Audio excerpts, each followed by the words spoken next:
Selamat siang pendengar Podlab, podcastnya Lab Pendidikan Bahasa dan Sastra Indonesia.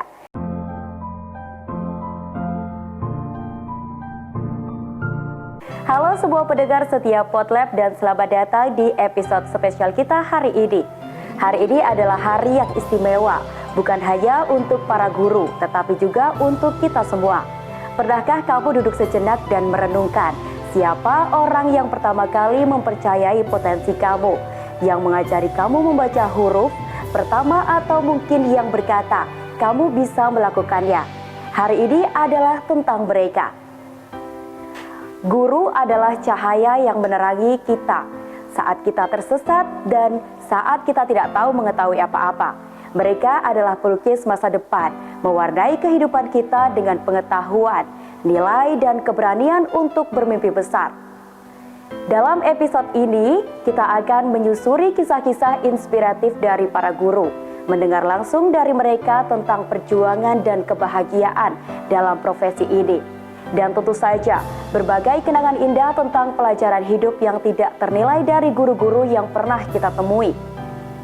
Jadi, siapkan hati Anda untuk terinspirasi dan bergerak. Karena Hari Guru adalah tentang merayakan para pahlawan tanpa tanda jasa yang membuat dunia ini lebih baik. Saat ini saya juga sudah bersama dengan salah satu guru yang sangat luar biasa dan tentunya akan menjadi inspirasi. Langsung saja kita kenalan terlebih dahulu nih teman-teman. Selamat siang. Siang, Mbak. Oke, enaknya dipanggil apa dia? Biar Mbak saja. Oh, Mbak saja boleh. Yeah. Oke, Mbak kalau boleh tahu di namanya siapa? Kita kan belum kenalan ya sebelumnya. Nama saya yaitu Elisa Febrianti. Bisa Oke. dipanggil Elis saja. Oke, Mbak Elis ya. Mbak Elis, kalau boleh tahu Mbak Elis ini dari alumni mana? Lulusan tahun berapa? Untuk alumni saya dari Universitas PGRI Semarang. Oke. Saya lulusan tahun 2021. Oke, ternyata satu alma mater sama saya ya. Satu alma mater. Oke, lalu ini kan Hari Guru nih. Iya. Kalau boleh tahu nih Mbak itu langsung berkecimpung di dunia pendidikan sebagai guru atau sebelumnya memiliki profesi lain nih? Untuk sebelumnya itu saya tidak langsung ke dalam profesi guru. Oke. Dulu itu saya sempat kerja di salah satu perusahaan. Itu saya sebagai admin. Oke. Karena menurut saya tidak cocok. Pada akhirnya saya keluar dari situ. Kemudian tidak lama saya masuk ke dunia pendidikan. Oke, Jadi gitu. melamar menjadi guru. Oke. Dari yang awalnya admin tiba-tiba langsung ke dunia pendidikan Iya. gitu ya Mbak ya. Oke. Lalu sudah berapa lama nih Mbak kalau boleh tahu bergelut dengan dunia pendidikan khususnya sebagai guru? Sekitaran masih 2 tahun setengah, masih baru. Masih bisa dibilang baru. Untuk 2 tahun setengah ya. Oke, lalu selanjutnya saya juga memiliki pertanyaan nih untuk Mbak Elis ya. Oke. Hari ini kan 25 November itu diperingati sebagai Hari Guru Nasional nih. Iya. Lalu menurut Mbak Elis nih, apa sih makna dari Hari Guru itu sendiri? Ya, Hari Guru itu sangat spesial ya bagi guru tentunya. Jadi Hari Guru itu bisa merayakan atau di mana adanya inspirasi guru nanti untuk bisa mencerdaskan anak bangsa kita kayak gitu. Untuk hal mendidik itu sebagai memperingati Hari Guru untuk mengenang jasa-jasa guru seperti itu. Menurut saya seperti itu. Oke, ternyata mulia sekali ya Mbak Iya, ya, kalau kita lihat dari yang Dari profesinya ya.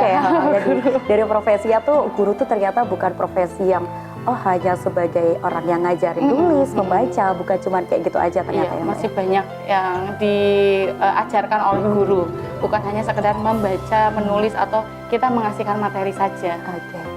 Oke, ternyata guru dengan ibu di rumah tuh ternyata memiliki profesi yang mungkin hampir sama. Hampir lah sama. ya. Oke. Lalu nih Mbak, menurut Mbak Elis sendiri, apa sih tantangan terbesar yang dihadapi oleh guru pada era digital ini? Seperti yang kita ketahui nih Mbak ya, guru itu kan banyak sekali tantangannya ya, banyak yang mungkin guru itu sudah bekerja semampunya sesuai apa yang sudah diinginkan, tetapi masih saja banyak sekali tantangan-tantangan yang mungkin dialami oleh guru ini sendiri.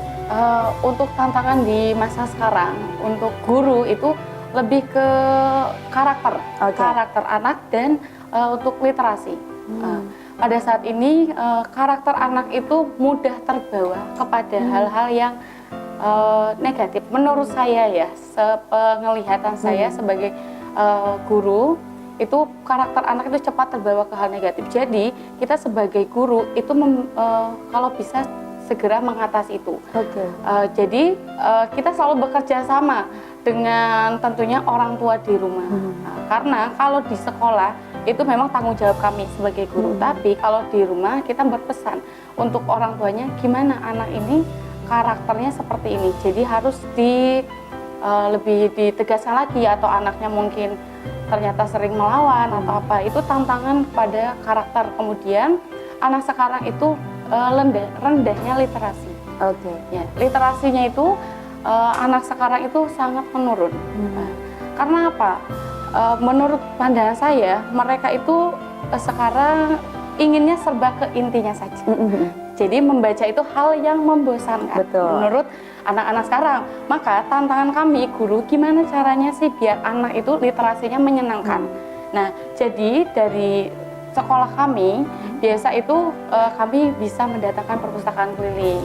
Ya, biar anak itu tidak menonton di dalam kelas kayak gitu, atau nanti anak bercerita di depan, karena literasi itu tidak semestinya membaca terus menerus. Nah, jadi gimana caranya anak itu literasinya meningkat, kemudian karakternya terbentuk kayak gitu. Untuk saat ini seperti itu. Gitu. Berarti anak itu sering terbawa dengan hal-hal negatif yang apalagi kalau boleh tahu sebelumnya Mbak Elis nih di SMA, SMP. Oh, di langsung SMP. ke SMP. Oh, langsung ke SMP. Masih remaja-remaja, anak remaja. Apalagi remaja-remaja tuh benar-benar yang kalau lihat hal baru langsung mengikuti itu ya Mbak ya. Ekstra banget penjagaannya, maksudnya mereka itu hal yang baru. Hal yang baru itu semuanya dicoba. Menurut saya seperti itu. Apalagi kalau kelas 7, kelas 1 itu peralihan dari kelas 6 masih terbawa anak SD. Nah, kelas jenjang berikutnya dia itu sudah ke tahap penasaran. Jadi semua hal yang dia belum tahu dia coba. Padahal mereka belum tahu tentu hal itu negatif atau positif untuk diri mereka masing-masing. Gitu. Itu tantangan yang berat banget ya Mbak. Berat banget untuk saat ini ya. Lalu nih Mbak, bagaimana sih cara Mbak Elis sendiri nih sebagai seorang guru itu menginspirasi dan memotivasi siswa-siswa Mbak Elis? Karena kan siswa sekarang itu gampang terpengaruhi, mungkin dia juga gampang putus asa gitu ya Mbak ya. Cara Mbak Elis untuk memotivasi itu gimana sih? Untuk cara saya memotivasi peserta didik atau siswa saat mengajar itu kami bekali di awal dulu. Motivasi yang ada, misalkan saya kasih motivasi anak-anak itu bagaimana sih caranya memilih hal positif dan negatif di dalam dunia sekarang. Nah, anak-anak itu harus paham mana yang harus dilakukan dan tidak. Dikasih contoh, kita juga sebagai guru kan harus memberikan hal yang positif, mengasih tahu anak gak boleh misalkan kamu berbicara yang kasar kayak gitu. Harusnya kamu berbicaralah semestinya anak seusiamu. Kalau yang lebih tua bagaimana, dan yang lebih yang setara itu bagaimana. Nah, biasanya anak-anak sekarang itu tidak membedakan. Sering sekali saya mendengar bahasa yang dibicarakan ke temannya dibicarakan kepada gurunya juga. Itu sering sekali. Jadi saya memotivasinya, tolong kita membatasi diri, harus tahu yang mana yang baik, mana yang benar. Karena kalau kita tidak menegur, seenggaknya gitu, dibiarkan saja, anak itu tidak merasa tahu yang salah mana, yang benar mana. Gitu, jadi seperti itu. Gitu ya. Itu tadi, jadi pesan saya dia untuk siswa-siswa yang Mbak Elis, tolong diingat-ingat ya pesan gurunya seperti apa. Lalu selanjutnya nih Mbak, pastikan sebagai seorang pengajar, khususnya guru bahasa Indonesia nih ya Mbak Elis ya, apa sih momen paling berkesan yang pernah Mbak Elis alami sebagai seorang guru? Kesan ya? Yang momen yang paling berkesan. Menurut saya momen yang paling berkesan sebagai guru itu dimana anak-anak apabila kita marah gitu ya. Saya kan memang ada selalu anak itu aktif sekali. Iya.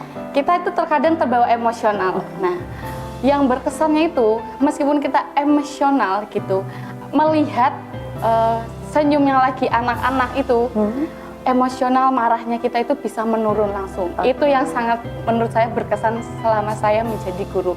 Ternyata semarah-marahnya saya terhadap peserta didik saya, siswa saya, itu nggak bisa lama. Itu yang menurut saya paling berkesan selama saya menjadi guru. Berarti senyum itu penting ya, Mbak? Iya. Ya? Tidak bisa marah lama sama sekali sama anak peserta didik. Oh gitu, oke. Dia pesan buat teman-teman di luar sana nih kalau pengen, aduh aku emosi banget nih sama anak didikku.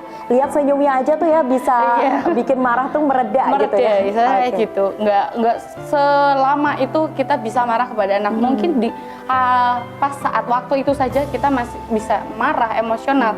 Tapi kalau kita mungkin bisa tarik nafas dulu atau apa, melihat tingkah mereka itu kita bisa nggak harus marah terus, langsung lihat mereka itu emosional udah bisa menurun, bisa senyum kembali, tidak terus-menerus emosional. Oke, gitu. Oke Mbak, lalu bagaimana nih peran guru dalam membentuk karakter dan nilai-nilai dalam diri siswa? Kita kan juga tahu karakter siswa itu tuh berbeda-beda. Nah, menurut Mbak Eli sendiri tuh bagaimana? Untuk menanamkan karakter anak-anak itu memang sangat penting ya.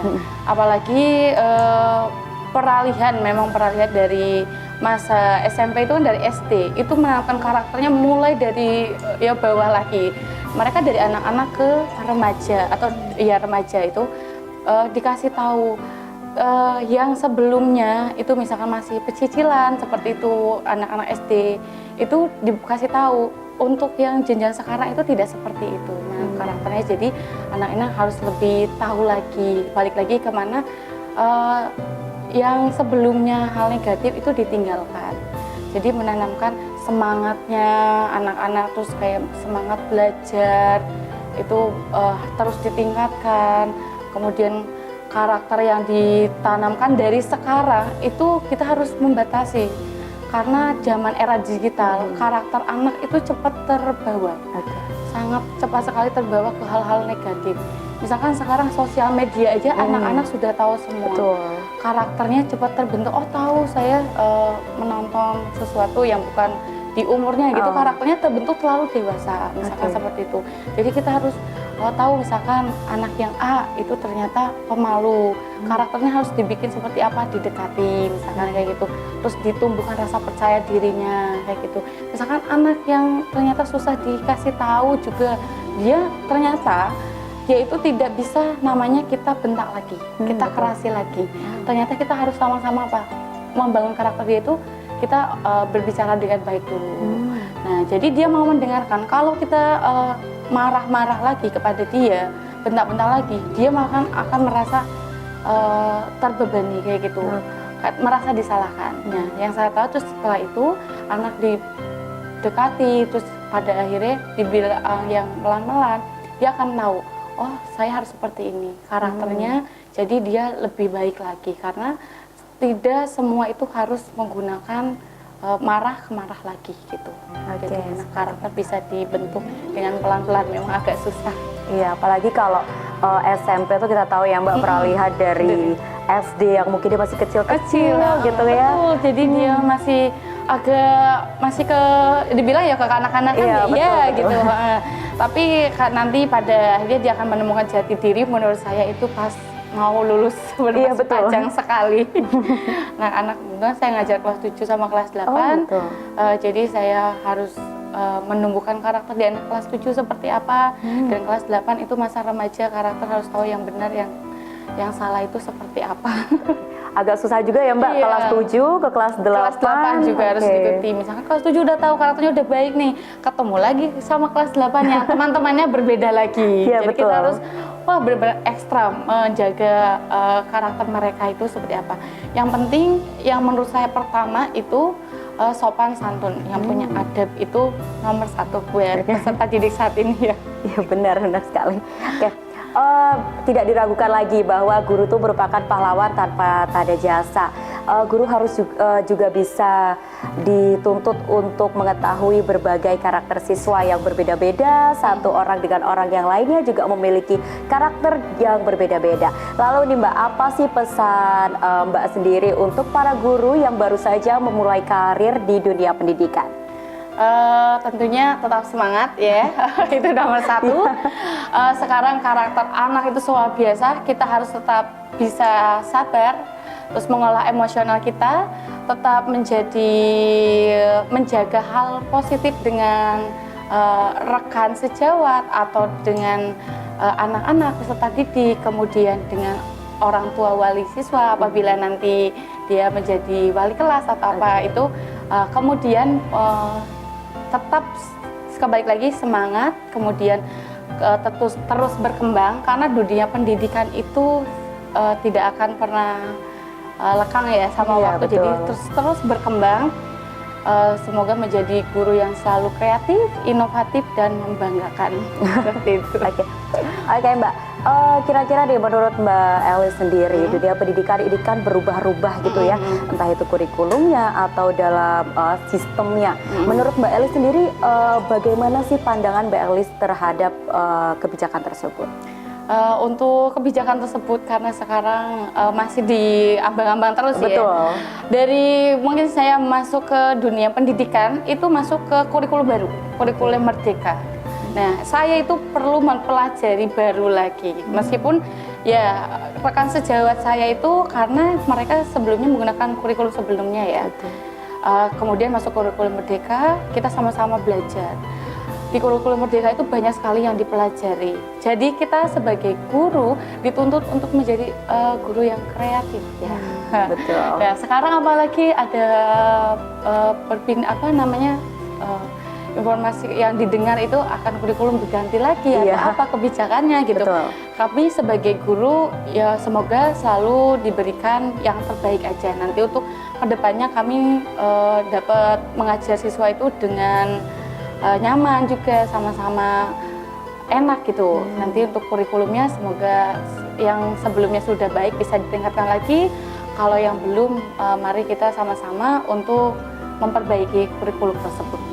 Terakhir nih Mbak, sebelum penutup dari saya, ada nggak pesan Mbak Elis untuk guru-guru di luar sana yang mungkin belum mendapat keadilan atau bahkan belum mencapai target yang mereka inginkan? Ada nggak sih Mbak?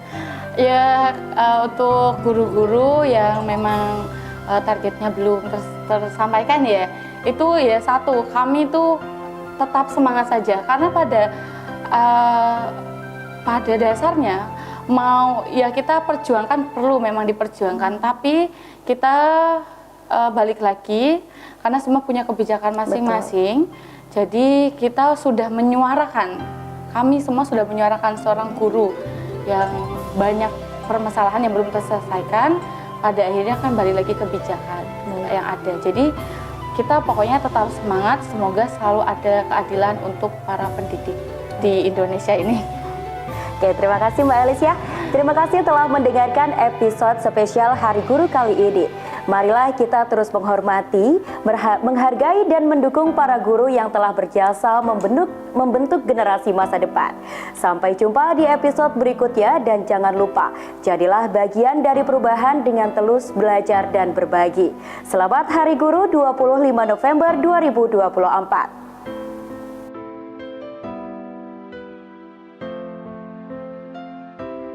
Halo semuanya, perkenalkan nama saya Kumdatul Nikmah. Saya seorang guru bahasa Indonesia di SMP Semesta Bilingual School Kota Semarang. Hari ini saya ingin mengucapkan selamat Hari Guru Nasional untuk seluruh guru di Indonesia. Semoga kalian selalu diberikan kesehatan dan semangat untuk mengajar, karena sejatinya kalian adalah seorang yang luar biasa.